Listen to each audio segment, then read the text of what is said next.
ካናቲያ በኩራት የተሞላው ወጣት ኤኪም ከካናት ጋር የጀመረችው የፍቅር ጉዞ ዛሬ ወደ መራራ ጥላቻ ተቀይሯል። ካናት ኤኪምን ተዋናይ ነሽ ይላታል። እርሷ ደግሞ አንተ እውነትን ከዓይንህ ውስጥ የደበቅክ ጨካኝ ነህ ስትል ትመልስለታለች።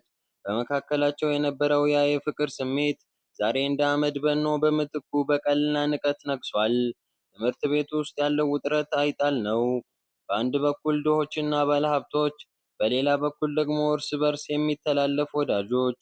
መምህር ሰሊም ይህንን ስርዓት አልበኝነት ለማስተካከል ቢሞክርም የትምህርት ቤቱ ባለቤቶችና ተንኮለኛው ፊክረት ግን በገንዘባቸው ሁሉንም ነገር ለማፈን ይሞክራሉ።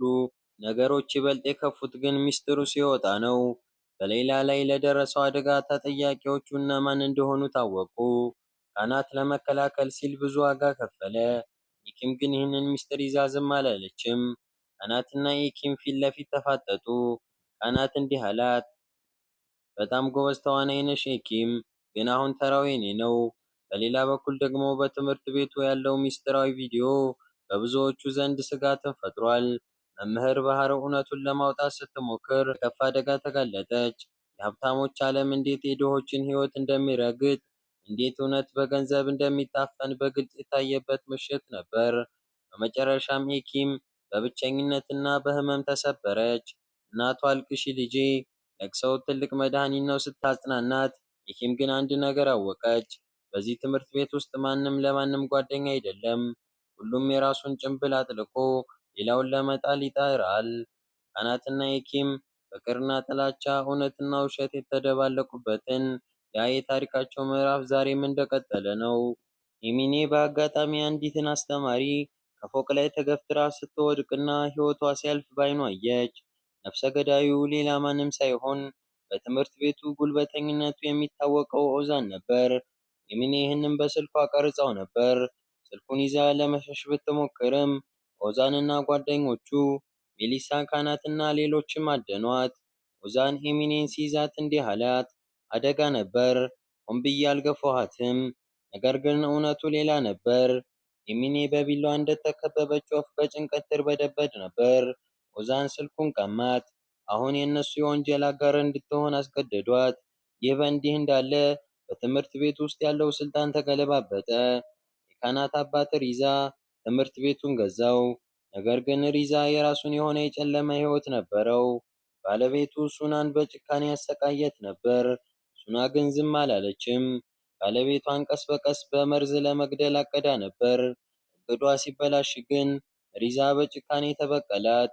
ወደ ወጣቶቹ ስንመለስ ካናትና ኢኪም የተባሉት ፍቅረኛሞች በመካከላቸው ባለው ሚስጥርና አለመተማመን እየተሰቃዩ ነበር። ኢኪም እውነቱን ለማውጣት ስትታገል፣ ካናት ግን በቤተሰቦቹና በጓደኞቹ ክፋት መካከል ተወጥሮ ነበር። ሌላ የተባለችው የኢኪም ጓደኛ ደግሞ በቅናትና በሀብት ፍላጎት ተገፋፍታ የክፋቱ አካል ለመሆን መረጠች።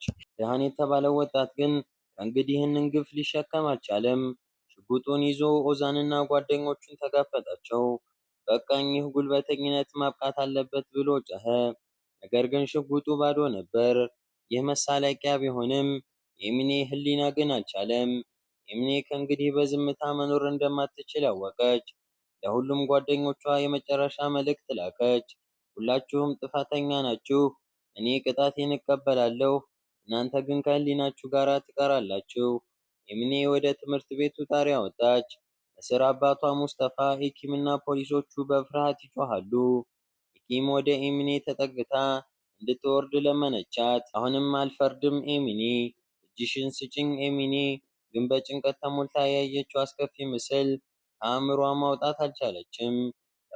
በመጨረሻም ኤሚኔ እጆቿን ዘርግታ ወደ ገደል ተወረወረች። የዝምታ ዋጋ በሕይወት ተከፈለ። ትምህርት ቤቱ በድንጋጤ ተዋጠ።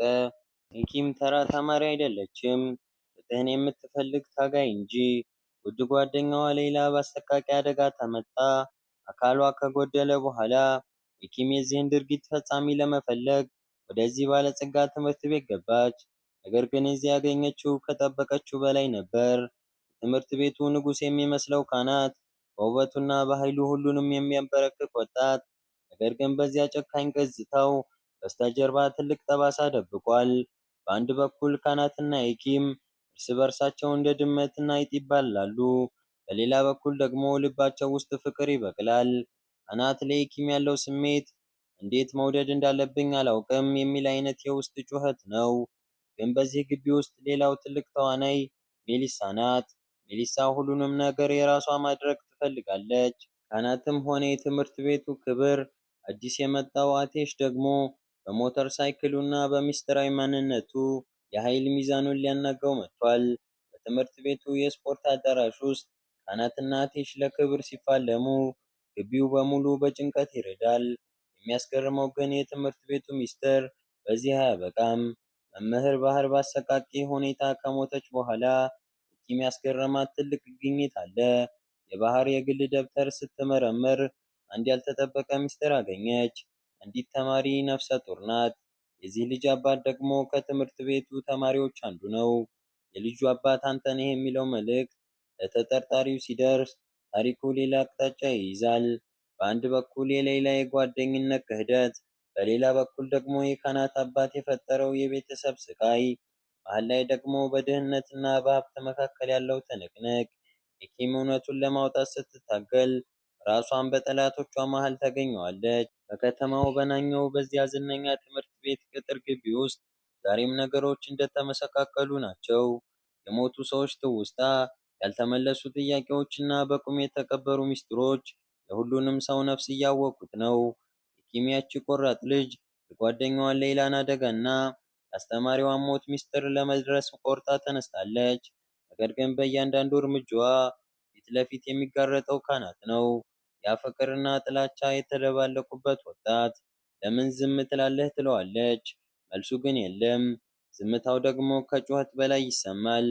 በሌላ በኩል ደግሞ አቴሽ የተባለው አዲስ ተማሪ እንደ ማዕበል መጥቷል። እርሱ የሚፈልገው እውነትን ብቻ አይደለም፣ እርሱ የሚፈልገው በቀልን ነው። በጓደኞቻቸው መካከል የተወረወረው ያ ምስጢራዊ የጽንስ ምስል መላው ትምህርት ቤቱን አናውጧል። ማናት ነፍሰ ጡሯ የሚለው ጥያቄ እንደ እሳት እየተቀጣጠለ ሲሄድ ኤጄ በጥላ ውስጥ ሆና በለቅሶ ትታጠባለች። ኦዛን ደግሞ በራሱ ጥፋትና ሚስጥር መካከል እየተቃጠለ ማንን እንደሚጠብቅና ማንን እንደሚከዳ ግራ ገብቶታል። የኪሚቺ ወጣት በግጭትና በጥርጣሬ መሃል ሆና ፍቅርን ፍለጋ የምትዳክር ነች። በሌላ በኩል ደግሞ ካናት አለ፣ ልቡ በሚስጥር የተሞላውና በቁጣው መሃል ፍቅርን የደበቀው ወጣት። ኪም ለአድማጮቿ ሁሉ ይፋዊ የፍቅር ጥያቄ ስታቀርብ አሁን መፍራት አቁሜያለሁ፣ ለምን አቅም ይሁን ለመሸማቀቅ ዝግጁ ነኝ ስትል ድፍረቷን አሳይታለች። ነገር ግን ፍቅር በዚህ ትምህርት ቤት ውስጥ እንደ ባህር ሞገድ ነው። አንዴ ወደ ሰማይ ይሰቀላል፣ አንዴ ደግሞ ከድንጋይ ጋር ይጋጫል። ይህ በእንዲህ እንዳለ ሜሊሳ ያቺ ሁልጊዜ በድፍረቷና በኩራት የምትታወቀው ልጅ ዛሬ ጭንብሏ ተገፏል። በትምህርት ቤቱ ድምፅ ማጉያ የወጣው የድሮ ታሪኳ፣ ያለፈው ጥፋቷና ግቦ ሰጥታ የሰራችው ስህተት በሁሉ ፊት አጋልጧታል። ሜሊሳ ግን ይህንን ያደረገው ምስጢራዊ ሰው ትቃወማለች። ይሁን እንጂ በልቧ ውስጥ ያለውን ክፍተት ግን መደበቅ አልቻለችም። የሞተችው እናቷና ጥሏት የሄደው አባቷ ጥለውባት ያለፉት ጠባሳ ዛሬ በሰዎች ፊት ካሳየችው ግትርነት በስተጀርባ ያለውን ምስኪን ልጅነት ያሳያል። ሌላው ትልቅ መርዶ ግን የሌላ መጥፋት ነው። ትምህርት ቤቱ በድንጋጤ ታውቋል። የሌላ እናት ሹክራን በጭንቀት ልጄ ወዴት ሄደች እያለች ትጮኻለች። መምህራንና ተማሪዎች በፍለጋ ላይ ናቸው። ነገር ግን እውነቱ ከተራ ፍለጋ በላይ ትልቅ ነው። አቴሺ አዲስ የመጣው ተማሪ ዓላማው የጠፋችውን መምህር እህቱን እውነቱን ለማግኘት እንደሆነ ተጋልጧል። በእያንዳንዱ እርምጃው ውስጥ የሚንጸባረቀው የበቀል ጥም ሳይሆን የእህቱን ፍትህ የማግኘት ናፍቆት ነው። በሌላ በኩል ደግሞ ሱናና ደርቢሽ በአሮጌ ሰፈራቸው ውስጥ ከአዲስ ሕይወት ጋር ግብ ግብ ይገጥማሉ። ሱና ራሷን አጥፍታ እንደሞተች ተቆጥራ አዲስ ማንነት ለመያዝ ብትሞክርም ያለፈው ጥላዋ ግን እንደ መዥገር ተጣብቆባታል።